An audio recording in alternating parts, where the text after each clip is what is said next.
Good morning to all my dear students and audience. I am speaking Okarmal Richard from Jandwa Tehsil, District Tour Rasta. As you know that I am the director of Saraswati Public School, Senior Secondary School Jandwa. मैं आपको कुछ हिंदी में चंद बातें बताना चाहता हूँ English speaking के बारे में कि इंग्लिश स्पीकिंग कैसे होती है, कैसे उसका अभ्यास होता है। आपके YouTube पर बहुत ज़्यादा आ रहा है, मैं भी देखता हूँ YouTube के ऊपर, लेकिन इस तरह से आप इंग्लिश से बोलना नहीं सीख सकते। जैसे कुछ एक चंद वाक्य लेकर के उनको हिंदी में वाक्य लिखते हैं, फिर उसको अंग्रेजी में ट्रांसलेट करते हैं और आपको बताते हैं। इससे आपको ज़्यादा कोई फ़ायदा होने वाला नहीं है, क्योंकि मैंने जब इंग्लिश स्पीकिंग का शुरू किया थी, मेरे दिमाग के अंदर मेरे इंग्लिश सीखनी है, तो मैंने इसका बहुत अभ्यास किया कि हिंदी में वाक्य लिख लेता था, अंग्रेजी में ट्रांसलेट करता था। तो उससे ज़्यादा मुझे कोई दो साल या 3 साल या 4 साल में मुझे कोई बेनिफिट नहीं हुआ।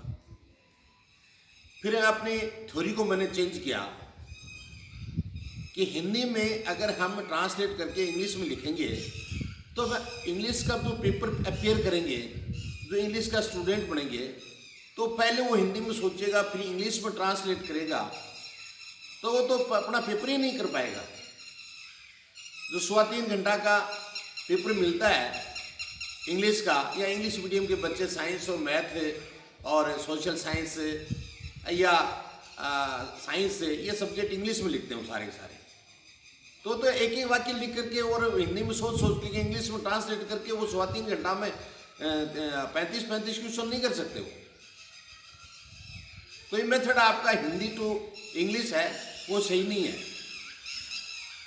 आप मान लो, मेरा एक अनुभव है कि आप मान लो सपोज करो कि आप इंग्लैंड चले गए, हाउ टू लर्न इंग्लिश, तो फिर क्या किया जाता है। मैंने भी बहुत 3 साल तक 4 साल तक इसका अभ्यास किया था, लेकिन I could not get success, मेरे को इसमें सफलता नहीं मिली। क्या चीज़ है, मैं आपको एक क्लियर करना चाहता हूँ कि इंग्लिश आपको अगर बोलना सीखना है तो मेरे को एक बात बताओ कि आपके घर के अंदर, जैसे आप राजस्थान के रहने वाले हो, मैं राजस्थान का रहने वाला हूँ, एक छोटा बेबी है, वो जन्म लेता है, थोड़ा बड़ा होता है, 4 साल का होता है, 5 साल का होता है, वो अपनी मम्मी से, पापा से, दादा से, दादी से, अपने भाइयों से, बहन से, इन्वायरमेंट के अंदर वो शब्द बोलते हैं मारवाड़ी भाषा में, तो तुला करके वो अपना मारवाड़ी भाषा में बोल लेता है। वो पहले सुनता है उस बात को, वो लिखता नहीं है, वो पढ़ता नहीं है। और आप उसको धीरे धीरे जब बड़ा होगा तो आप, जो इंग्लैंड में बच्चा रहता है उसके माँ बाप इंग्लिश बोलते हैं, अमेरिका में जो बच्चे रहते हैं वो इंग्लिश बोलते हैं, तो उसका वातावरण इंग्लिश का मिल जाता है उसको, और वो इंग्लिश में बोलने लग जाता है। अब इंग्लैंड में जाकर के आप ये बताओ मेरे को कि हिंदी टू इंग्लिश ट्रांसलेट कब करोगे, कौन बताएगा? Who will teach you from Hindi to English? तो ये तो एक जाड़ बिछा दिया। दूसरा, एक हम बच्चों के ऊपर अननेसेसरी ये लोड डाल रहे हैं कि पहले भाई हिंदी का वाक्य लिखो, उसके बाद वो तुम इंग्लिश का वाक्य लिखो, तो उसको 2 भाषाओं का ताकत लगानी पड़ती है। तो क्यों नहीं आप इंग्लिश टू इंग्लिश बोलना सिखाते हो बच्चे को, तो इंग्लिश टू इंग्लिश ही उसको पढ़ाया जाए और इंग्लिश टू इंग्लिश उसको मीनिंग सिखाया जाए, तो बच्चा जल्दी उसको कैच कर लेता है। आपको एक फॉर एग्जाम्पल है कि जैसे आप किसी के लड़के हो, आपका नाम जोनी है, अगर आपका डायरेक्ट नाम जोनी लिया जाता है तो आप फट पीछे मुड़ करके, कोई अगर पीछे से आवाज देता है जोनी, तो आप पीछे मुड़ करके फट कैसे उसकी तरफ देख लेते हो कि हाँ मेरा नाम लिया है। और जब आपके भाई का नाम लिया जाता है तो आप इतने जल्दी टर्न नहीं कर पाते हो, उसको मुड़ करके नहीं देखते, क्योंकि हो सकता है कि वो दूसरा जरूर आपके दिमाग में ये बात जरूर आएगी कि मेरा भाई का नाम पुकारा जा रहा है। इसी तरह से आपके पिता का नाम लिया जाएगा तो आप जरूर पीछे मुड़ के देखोगे, लेकिन इतनी स्पीड से नहीं देख पाओगे जितना आपका नाम लेने पर आप टर्न किया है। इसी तरह से अंग्रेजी के अंदर ये भाषा है, आप इंग्लिश बोलोगे सीधा, तो सीधा डायरेक्ट इंग्लिश बोलोगे तो आपके समझ में आएगी चीज़ कि धीरे, हाँ स्लोली आप हिंदुस्तान के रहने वाले हो, नॉन इंग्लिश हो, तो धीरे धीरे आपकी बात समझ में आएगी, तो आपका वातावरण ही ऐसा क्रिएट हो जाएगा कि you will start speaking in English. अब इसके अंदर जो आप डायरेक्ट आपको इंग्लिश में सीखना है तो हर चीज़ आपको इंग्लिश में ही सुनना पड़ेगा। हाँ, आप दिमाग के अंदर ये बात अपने जरूर रख सकते हो कि इसका ये हिंदी इंग्लिश टू हिंदी में ये मीनिंग है, वोकैबुलरी आपके पास तैयार होगी तो उससे आपका ज़्यादा फायदा होगा। अब्दुल कलाम ने अपनी किताब में लिखा है, जो फॉर्मर प्रेसिडेंट थे, कि जब कोई आदमी अपना काम स्टार्ट करता है तो आप अननेसेसरी अपने सिर पर लोड दूसरी चीज़ का मत रखो। जिस चीज़ को आप एक्वायर करना चाहते हो, प्राप्त करना चाहते हो, तो केवल उसी चीज़ को आप उसके ऊपर ही फोकस डालें। अन्य चीज़ों के ऊपर फोकस क्यों डाल रहे हो आप? अब हिंदुस्तान के बच्चे और अध्यापक क्या करते हैं, पहले जैसे एक में डॉग स्पेलिंग है डॉग, उस बच्चों को कहते हैं, अध्यापक कहते हैं DOG डॉग, उसके बाद में रोमन में लिखते हैं हिंदी में डॉग, और उसके बाद में आगे लिखते हैं हिंदी में कुत्ता। 3 भाषाओं का उस बच्चे को अननेसेसरी लोड सिखाया जा रहा है। तो आप उसको तो पहले इंग्लिश बोल रहे हो, बता रहे हो, फिर उसको रोमन में बता रहे हो, और फिर आप उसको हिंदी में बता रहे हो, तो अननेसेसरी ये 2 भाषाओं का आप तो उसको बच्चे के ऊपर लोड क्यों डाल रहे हो? आप बार बार डॉग बोलोगे तो एक दिन बच्चा he will ask you, mummy या पापा या गुरुजी, व्हाट इज डॉग? स्पेलिंग है उसको याद हो जाएगी, आप सिखा दोगे। तो उसको आप जब एक दिन आपके सामने वो चीज़ आएगी तो वो बच्चा अपना आप पूछेगा व्हाट इज दिस, तो आप कहोगे दिस इज डॉग, तो समझ जाएगा कि ये डॉग है। फिजिकल चीज़ उसको दिखा दी जाएगी। अब मैं आपको ये चीज़ बताता हूँ कि जैसे एक मीनिंग है, उसको आप याद कर रहे हो, जैसे लर्न शब्द ले लेते हैं, लर्न का सीखना होता है, उसको उस बच्चे को स्पेलिंग याद करवा दो, और उसके बाद में आप रोमन में हिंदी मत लिखो लर्न, उसको फिर सीखना आगे हिंदी में लिखते हो। ये 2 चीज़ तो एक्सेप्टेबल है मेरे को, कि आप इंग्लिश में लिखो फिर बाद में हिंदी में लिख दो, क्योंकि हिंदुस्तान के रहने वाले हो, आपको उसका पता होना चाहिए। कभी ट्रांसलेटिंग आवश्यकता पड़ जाती है, मानता हूँ इस बात को, लेकिन आप इसको इंग्लिश टू इंग्लिश सिखाना सीखोगे तो आप बच्चे को ये कहोगे okay you start learning your lesson, तो बच्चा समझेगा कि स्टार्ट का मीनिंग आपने सिखा रखा है, यू का मीनिंग सिखा रखा है, और उसके बाद में जब लर्निंग शब्द आएगा तो समझेगा कि बार बार लर्न कर रही है मम्मी के, लर्न करो, तो इसका मतलब मेरे को याद करना है, मेरे को सीखना है, मेरे को पढ़ना है।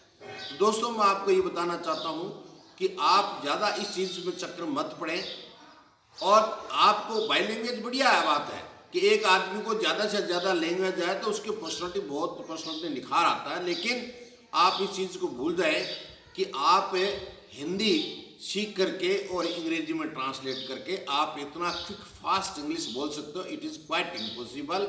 हाँ, कुछ हद तक आपको ज़रूर है वोकैबुलरी तैयार हो जाएगी। मेरा आपसे एक सलाह है आपको, I want to give advice, every day you must learn at least 20 meaning, and you also teach your children at least 10 meaning in English, so that they will, a time will come, they will learn. There should be each and everything of the English, and there should be a storage of the vocabulary in their mind. पहले आप उनके दिमाग के अंदर शब्दकोशों का भंडार भर दो, और फिर उसके बाद में ग्रामर की कोई आवश्यकता इतनी जल्दी नहीं पड़ेगी, और फिर उसके बाद जब आप उसका जो बच्चा बड़ा होता जाएगा तब त्यों वो इंग्लिश की ग्रामर सीखता जाएगा, और वोकैबुलरी उसके पास रहेगी तो हर चीज़ को रिकॉग्नाइज कर लेगा। बस ग्रामर इंग्लिश लिखने के लिए उन मीनिंगों को, उन वोकैबुलरी को इन ऑर्डर करना है। वो डिसऑर्डर में होते हैं, उनको इन ऑर्डर करना। इन ऑर्डर करने के लिए हमारे पास ग्रामर का सहारा लेना पड़ता है, इसलिए आप इस चीज़ के ऊपर ध्यान दें। और मैंने जो पीछे डायरेक्ट इनडायरेक्ट का वीडियो गिरा है उसको अच्छी तरह से सुनो। और मेरे पास है, अब मैंने देखा है मेरे वीडियो को, मैं कोई पैसे कमाने के लिए वीडियो नहीं डाल रहा हूँ, मैं केवल बच्चों के लिए, ऑडियंस के लिए डाल रहा हूँ कि मेरे को जितना आता है उतना मैं आपको इंग्लिश टू इंग्लिश बोलना सिखाता हूँ। और ताकि आपको ये समझ में आए कि हाँ इंग्लिश किस तरह से बोली जाती है। हाँ, मैं भी बहुत बोलते समय आपको टंग स्लिप हो जाती है, उस समय मेरे को कुछ टेंसों की भी गलती कर बैठ जाता हूँ। ये एक स्पोकन इंग्लिश है, उसमें गलती कर ही लेता आदमी क्योंकि उसको फास्ट है और स्लोली बोलना पड़ता है, इसमें बाद में उसको रिपीट करके हम करेक्शन कर लेते हैं। ये कोई बड़ी भूल नहीं है, लिखते समय हम गलती करते हैं उसको सुधार कर लेते हैं अपने कलम से। तो इस तरह से आप, जैसे मेरे पास एक फॉरेनर का मेरे वीडियो के अंदर 88% है वो इंडियन सब्सक्राइब कर रखा है और 85% इंडियन सब्सक्राइब कर रखा है और 15% है वो मेरे को फॉरेनर सब्सक्राइब कर रखा है मेरे वीडियो मेरे चैनल को, फौजी इंग्लिश गुरु ओंकारमल। तो मेरे को ये एक पीटर ओको ने लिखा था कि आप रियली बहुत अच्छा पढ़ा रहे हैं और अगर मैं आपकी जगह होता तो मैं इस ऐप का यूज करता या इस मतलब चैनल को यूज करता, उससे आपको बहुत ज़्यादा पॉपुलरिटी मिलती। तो मैं मेरी ज़्यादा I don't want any my popularity, मैं तो सिर्फ एक ये चाहता हूँ कि बच्चों को और ऑडियंस को ये फ़ायदा मिले कि किस तरह से इंग्लिश बोली जाती है। तो मेरा आपसे ये निवेदन है कि आप जब मेरा चैनल सब्सक्राइब करते हो तो कई बार ये भी गलतियाँ हो जाती हैं आपसे अनजाने के अंदर, जैसे सब्सक्राइब शब्द को आपने दबा दिया, उसके बाद में वहाँ एक साइट के अंदर बेल आती है और उस बेल को आप दबा नहीं पाते हो, तो उस बेल को भी आपको दबाना चाहिए। फिर उस बेल दबाते आपको 3 ऑप्शन मिलेंगे, उस 3 ऑप्शन के अंदर एक ऑल है, उस ऑल को आप दबा दीजिए, आप मेरा चैनल है अच्छी तरह से आपका सब्सक्राइब हो जाएगा। आप उसको 24 घंटा कभी भी उसको आप दे सकते हो। मैं आशा करता हूँ कि ये मेरा जो हिंदी में जो स्पीच है वो आपको पसंद आया होगा और आप ज़रूर इसके ऊपर गौर करेंगे कि जब अध्यापक पढ़ाता है या मैं पढ़ाता हूँ तो आप उस समय ध्यान दें कि इंग्लिश कैसे बोल रहा है। आप उस बात पर गौर कम करें कि वो हिंदी में कैसे बोल रहा है। हालांकि मैं हिंदी में भी समझाऊंगा, लेकिन आप इंग्लिश में जब बोलता हूँ उसके ऊपर ज़्यादा अटेंशन दें ताकि आपको हर चीज़ का नॉलेज हो जाएगा किस तरह से है। गलतियाँ कर देते हैं, हम कोई बड़े परफेक्ट आदमी तो है नहीं, ठीक है, हम बोलने का अनुभव है, लेकिन बोलने में हम हिंदी बोलते हैं तब भी स्लिप ऑफ टंग हो जाता है। मारवाड़ी बोलते हैं तब भी अपना किसका नाम लेना चाहते हैं, जैसे किसी का अगर गोपाल नाम लेना चाहते हैं, मुंह से उसे बच्चे का नाम के उस आदमी की नाम की जगह दूसरा नाम निकल जाता है तो रिपीट कर लेते हैं उसको, तो वो गलती नहीं बोली जाती है। स्पोकन इंग्लिश के अंदर टंग वो स्लिप होती है। हाँ, रिटर्न तो हम क्या करते हैं, रिटर्न में भी गलती करते हैं, उसको फिर दोबारा ड्राफ्ट को पढ़ते हैं तो उसको सही कर लेते हैं और अंग्रेजी सही हो जाती है अपने। लेकिन इंग्लिश स्पोकन के अंदर टंग वो स्लिप हो जाती है या माइंड चलते चलते एडवांस में चला जाता है, तो वो दूसरे आदमी का नाम सामने आ जाता है या दूसरा शब्द आ जाता है, तो इसको इग्नोर कर दें। और मेरा आपसे निवेदन है कि मेरे वीडियो है वो आप ज़्यादा से ज़्यादा देखें।